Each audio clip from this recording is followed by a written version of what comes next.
They came here with their families. They were little children, and now they're adults. And they're tired of living in the shadows. They want to go to school. They want to work. They want to pay taxes. They want to follow and achieve the American dream. These are the stories we need to tell. We have to stop getting caught up in the political volleyball, the rhetoric. We need to go person to person and tell the stories of the people that we know. Because it is through those stories that we can melt people's hearts. So tonight, when we go in and pay attention to what's happening in the meeting, if people do speak publicly, I certainly want to encourage you to share your passion. But remember, our goal is to transform hearts and minds, to support the officials that are involved with this commission who do want to get a resolution to the city government to make Red Bank a welcoming city and all that goes along with that. For the members of the press that are here, we want them to know that we are people of compassion and love and justice. We're not paid protesters. We're not crazy radicals. We're everyday people who care about our neighbors, who came here from another country, who want to live with us in peace and justice and solidarity.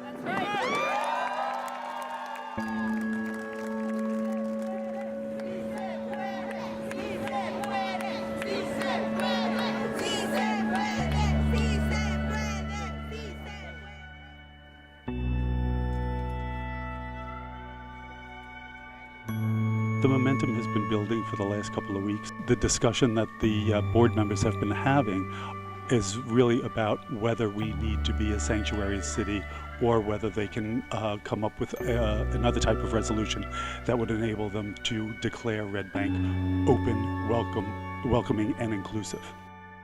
When you look around the parking lot outside with the, I don't know how many, couple hundred people that are here tonight, I'm energized because this is what democracy does look like. This is what America looks like. We all come from somewhere else. We're not, I have no Native American blood running through my veins. Folks who came to this country, like my great-great-grandparents, immigrated to the United States and to live the American dream. And that's what everybody wants when they come to this country, is to work hard, provide for their family, pay their taxes, and educate their kids and move on up and make everybody a productive citizen.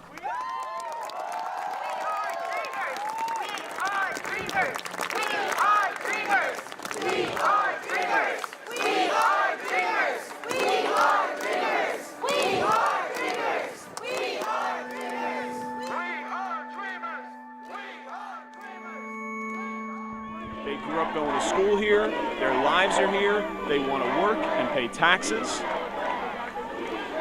What do we say to them? Go back to Mexico? There's a tremendous amount of misinformation.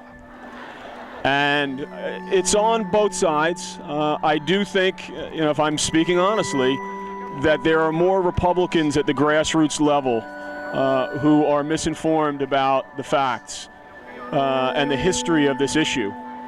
And I'm not saying that in a condemnatory way. Now, the educator in me says, hey, I'd like to engage with those people and try to get them up to speed on what the facts are.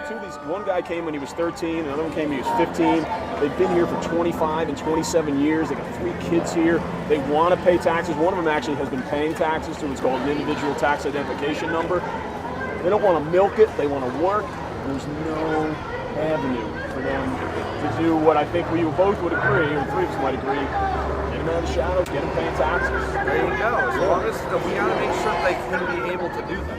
Yeah. Because at the end of the day, the goal is to solve this problem. And we're going to need people right, left, and center, Republican, Independent, and Democrat, to work together to solve this issue that has been ignored, for the most part, by the Congress for 4 decades.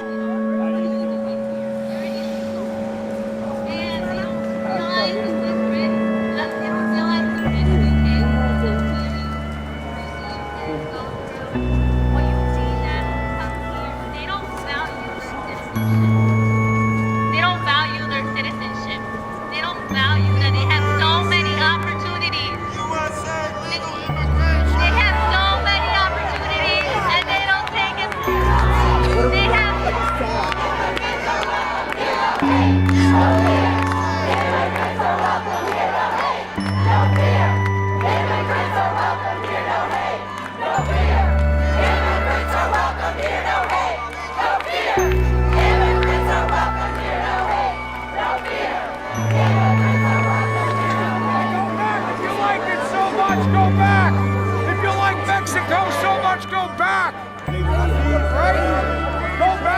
immigration. Legal immigration. Deportation. Legal immigration.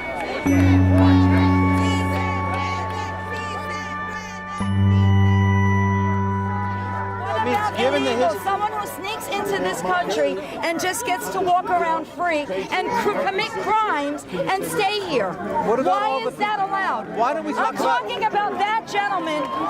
Michigan, Wisconsin, and Pennsylvania were all recounted, and there was 3 million illegal votes by the election. They recounted in Michigan, Wisconsin, and Pennsylvania. They did not find 3 million illegal votes. You're incorrect. I don't live far from here.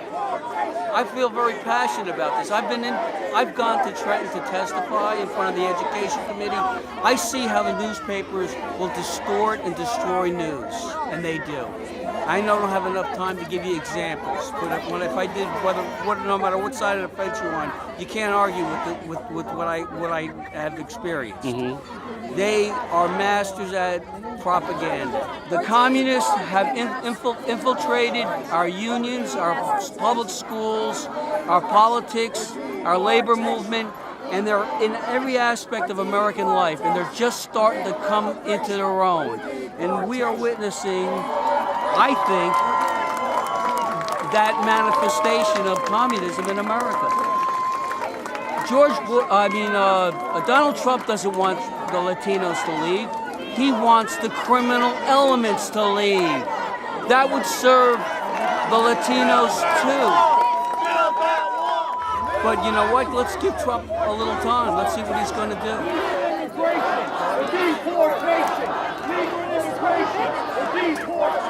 I've said to my Republican friends, what do you think about this?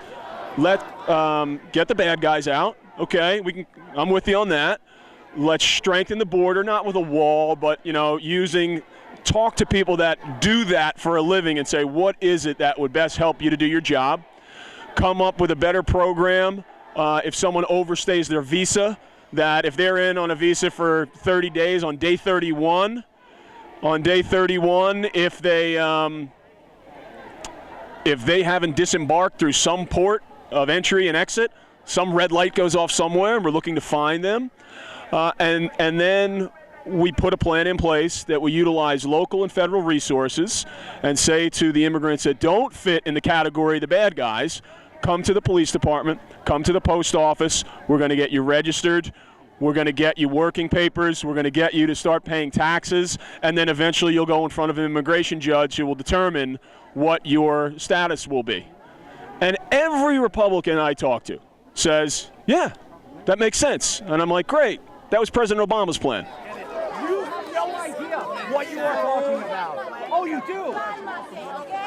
It's already said. It's going to cut fucking government spending to all sanctuary cities. You guys are gone. You guys are going broke. No federal money. Sorry, no more handouts. And I'm talking to you white folks, too. Oh, yeah, I get a lot of handouts. My experience in being involved in events like this and some of the personal public statements that I've made on the immigration issue, what I have found is that people are overwhelmingly supportive of common sense immigration reform. And while certainly there are people that are out here tonight who are Trump supporters, who are following the lead of our president and some of his alternative facts with regard to immigration, overwhelmingly, the people that are here tonight support the immigrants that live and work in our communities, care about them because they're our neighbors, and want to see our government act in a way that even if there are significant changes to be made, even if Donald Trump firmly believes in the position that he's taking, you can at least do it with a shard of compassion, with a shard of diplomacy, and realize that this isn't just a political issue. There are people, particularly children, who are terrified right now. And I think anyone who is in a leadership position has a moral responsibility to make sure that their words inspire or their words offer solace, and their words should not invoke fear. Turn around now and let's start. I pledge allegiance to the flag of the United States of America and to the republic for which it stands, one nation, under God, indivisible, with liberty and justice for all. Liberty and justice for all. Liberty and justice for all. Liberty and justice for all. Liberty and justice for all. Liberty and justice for all. Liberty and justice for all. A round of applause for